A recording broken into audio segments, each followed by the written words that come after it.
రీసెంట్గా చెవెళ్ళ సభలో కేసీఆర్ మాట్లాడుతూ అన్నారు, కాంగ్రెస్లో ఉన్నటువంటి 20 మంది ఎమ్మెల్యేలు కూడా నాతో టచ్లో ఉన్నారు, కూల్చేద్దాం రమ్మంటే నేనే వద్దన్నాను.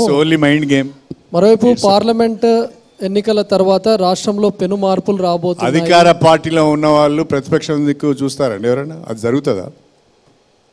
మీరు బీఆర్ఎస్ 17 వస్తాయని చెప్తా ఉన్నారు కదా సార్. ఎవరు? కాంగ్రెస్కి 17 వస్తాయి, బీఆర్ఎస్కి ఏమి రావంటున్నారు కదా. కాంగ్రెస్కు 17 వస్తాయని నేను చెప్పలేదండి. బీఆర్ఎస్కి మాత్రం ఒక్క సీటు రాదని చెప్పాను.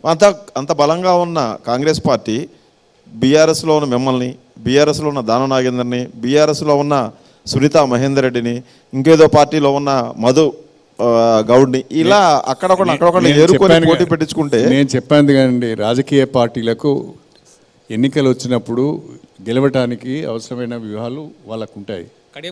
ఆ వ్యూహాల ప్రకారం వాళ్ళు పనిచేస్తూ ఉంటారు. దాన్ని మనము ఆ వ్యూహాలన్నీ మనకు వివరించారు. ఎందుకు ఏది చేస్తున్నారు, ఏ నిర్ణయం తీసుకుంటున్నారు మనకు తెలియదు. రాజకీయ పార్టీలు కనుమరుగవ్వడం అనేది ఉంటుందా సార్? రాజకీయ పార్టీలు కనుమరుగవ్వడం అనేది ఉంటుందా సార్? బీఆర్ఎస్ 10 ఏళ్ళు బీఆర్ఎస్ పార్టీలో ఉన్నటువంటి నాయకులు అందరినీ చేర్చుకుంది, సర్పంచ్ స్థాయి నుంచి తీసుకొచ్చింది. కాంగ్రెస్ లేదు, ఖతం అయిపోయింది అని చెప్పారు. కానీ కాంగ్రెస్ మొన్న అధికారంలోకి వచ్చింది. అంటే ఇప్పుడు మేము కూడా అట్లనే అనుకున్నామండి. మేము కూడా గతంలో కొన్ని పార్టీలను కనుమరుగు చేసినామని అనుకున్నాము. కానీ తర్వాత ఏం జరిగిందో మనం చూసాం. నేనేమంటానంటే, ఈ లోక్సభ అంటే మీరు అన్నట్టు ఈ లోక్సభ ఎన్నికలలో కనుక బీఆర్ఎస్ సరిగ్గా పెర్ఫామ్ చేయకపోతే వాళ్ళకి దెబ్బ తగులుతుంది. పెర్ఫామ్ చేస్తే సర్వైవ్ అవుతారు. పెర్ఫామ్ చేయకుండా నిలబడి కొట్లాడితే సర్వైవ్ అవుతారు. మళ్ళీ అది వాళ్ళ పనితీరు మీద, కొట్లాట మీద, ప్రజా సమస్యలపైన పోరాడే తీరును బట్టి ఉంటుంది. కడియం గారు, కావ్యకి ఎందుకు ఓటేయాలంటే దగ్గర పెట్టుకోండి అడగండి. కడియం గారు, కావ్యకు ఎందుకు ఓటేయాలంటే ఏం చెప్తారు? కావ్య రాజకీయాలకు కొత్త. She is white paper. ఆమె పైన ఏ రకమైన ఆరోపణలు చేయడానికి అవకాశం లేదు. ఫ్రెష్గా రాజకీయాలకు వస్తున్నది. More over she is young. కాబట్టి యువత, విద్యార్థులు, చదువుకున్న అమ్మాయిని తప్పకుండా మద్దతు ఇస్తారు, ప్రోత్సహిస్తారని నేను అనుకుంటున్నా.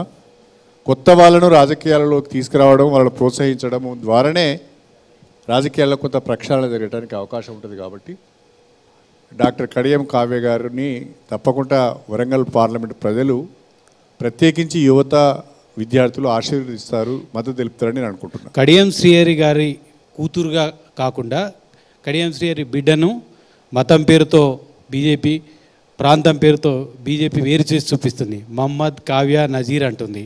అదేవిధంగా గుంటూరుకు సంబంధించిన వ్యక్తికి వరంగల్లో ఎందుకు గెలిపించాలని కూడా ప్రచారం చేస్తున్నారు బీజేపీ. ఏం చెప్తారండి? బీజేపీ ఒక దిక్కులేని పార్టీ అండి. మూర్ఖులు ఎంతసేపు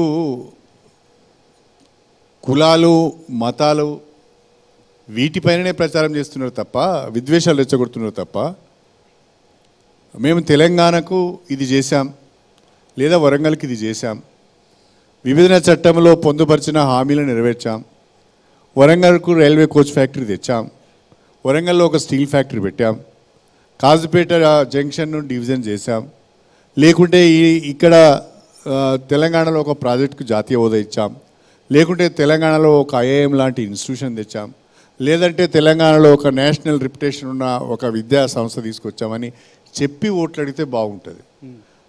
అది ఏమీ లేనప్పుడు, చెప్పుకోవడానికి ఏమి లేనప్పుడు, బీజేపీకి ఒక విధానం అంటూ లేనప్పుడు ఇలాంటి చౌకబారు మాటలను మాట్లాడతారు. ప్రజలు ఇవన్నీ గమనిస్తున్నారు. తప్పకుండా ప్రజలు బీజేపీకి గుణపాఠం చెప్తారని నేను అనుకుంటున్నాను. ఎంపీగా, ఉప ముఖ్యమంత్రిగా ఉన్న మీరు వరంగల్ జిల్లాకు చేసింది ఏముంది? గతంలో 10 ఏళ్ళు పైగా మంత్రిగా పనిచేశారు. ఏం చేశారంటే ఏం చెప్తారు? నేను చేసినవి చాలా ఉన్నాయండి. ఒక మైల్ స్టోన్ డెవలప్మెంట్. మైల్ స్టోన్గా చెప్పాలి అంటే శ్రీరామ్ సాగర్ 2వ దశ నేను మేజర్ ఇరిగేషన్ మినిస్టర్గా ఉన్నప్పుడు ప్రారంభమైంది. దేవాదుల ప్రాజెక్ట్ నేను ఎడ్యుకేషన్ మినిస్టర్గా ఉన్నప్పుడు, ఇరిగేషన్ మినిస్టర్గా ఉన్నప్పుడు ప్రారంభమైంది. మెగా టెక్స్టైల్ పార్క్ నేను డిప్యూటీ సీఎంగా ఉన్నప్పుడు ప్రారంభమైంది. ఇవన్నీ కూడా వీటి ఏర్పాటులో నా ప్రమేయం ఉంది. రెండవది, వరంగల్ ఎడ్యుకేషన్ హబ్గా చేయడంలో ఒక వెటర్నరీ కాలేజ్, ఒక అగ్రికల్చర్ కాలేజ్, ఒక సైనిక్ స్కూల్, ఒక హైదరాబాద్ పబ్లిక్ స్కూల్ లాంటి అనేక విద్యా సంస్థలు వరంగల్ రావడానికి కూడా నేను కారణం. ఇలా వరంగల్లో అనేక గురుకుల పాఠశాలలు ఏర్పాటు చేయడంలో కూడా నా పాత్ర ఉన్నది. ప్రతి విషయంలో నేను ఏనాడు ఏ అధికారంలో ఉన్నా, నాకు ఏ అవకాశం వచ్చినా నా జిల్లాకు ఉపయోగపడే విధంగానే పనిచేశాను తప్ప నా స్వార్థం కొరకు పనిచేయలేదు. సార్, మీ ఫోన్ ట్యాప్ అవ్వలేదు, ఓకే. ఒకవేళ మీరు సుదీర్ఘకాలంగా ఆ పార్టీలో ఉన్నారు కాబట్టి, ఒకవేళ కేసీఆర్ సొంతంగా ఆ పార్టీ నేతల ఫోన్లో ఏమైనా ట్యాప్ చేయించి ఉంటారా? అందులో భాగంగానే రాజయ్య ఎమ్మెల్సీ కవితకు అర్ధరాత్రి కాల్ చేశాడు కాబట్టి డిప్యూటీ సీఎం పదవి కోల్పోవాల్సి వచ్చింది, మంత్రి పదవి నుంచి బర్తరఫ్ అయ్యాడు అనేది కూడా ఒక ఆరోపణ వినిపిస్తుంది. అది నేను కూడా విన్నానండి, కానీ పూర్తి సమాచారం నాకు తెలియదు. అంటే సొంత పార్టీ నేతలది, అంటే వాళ్ళే కూడా ట్యాప్ చేయించి పూర్తి సమాచారం నాకు తెలియదు, కానీ నేను కూడా ఎవరో చెప్తే నేను కూడా విన్నాను అన్నమాట. అంటే ఈ విషయం మీ దృష్టికి వచ్చిందా సార్? శ్రీహరి గారు, బీఆర్ఎస్ అధికారంలోకి రాలేదు కాబట్టి మీరు అన్ని విమర్శలు చేస్తున్నారు. ఒకవేళ బీఆర్ఎస్లో అధికారంలోకి వచ్చి ఉంటే అసలు మీరు ఇలా విమర్శలు చేసేవారా? నేను అధికారం ఉన్నప్పుడు డిప్యూటీ సీఎంగా ఉన్నప్పుడే అనేక విధానపరమైన నిర్ణయాలపైన నేను డిఫర్ అయ్యాను కాబట్టే 2018లో అధికారంలోకి వచ్చిన తర్వాత నన్ను పక్కన పెట్టారు. కానీ ఇప్పుడు అధికారంలోకి ఒకవేళ ఎప్పుడు ప్రశ్నిస్తూ ఉంటాడు సార్. ఇప్పుడు అధికారంలోకి వచ్చి ఉంటే కడియం శ్రీహరి రాజీనామా నేను అధికారం ఉన్నప్పుడే ఆ పని చేశానండి. అధికారం వచ్చినాక కాదు, అధికారంలో ఉన్నప్పుడే ఆ పని చేశాను. ఈ రాజధాని గురించి మాట్లాడు కాదు, కానీ అధికారంలో ఉన్నప్పుడు ఇప్పుడు నేను ఇంతకుముందు చెప్పాను కదా, మా జిల్లాను 6 ముక్కలు చేసినప్పుడు నేను తీవ్రంగా విభేదించాను.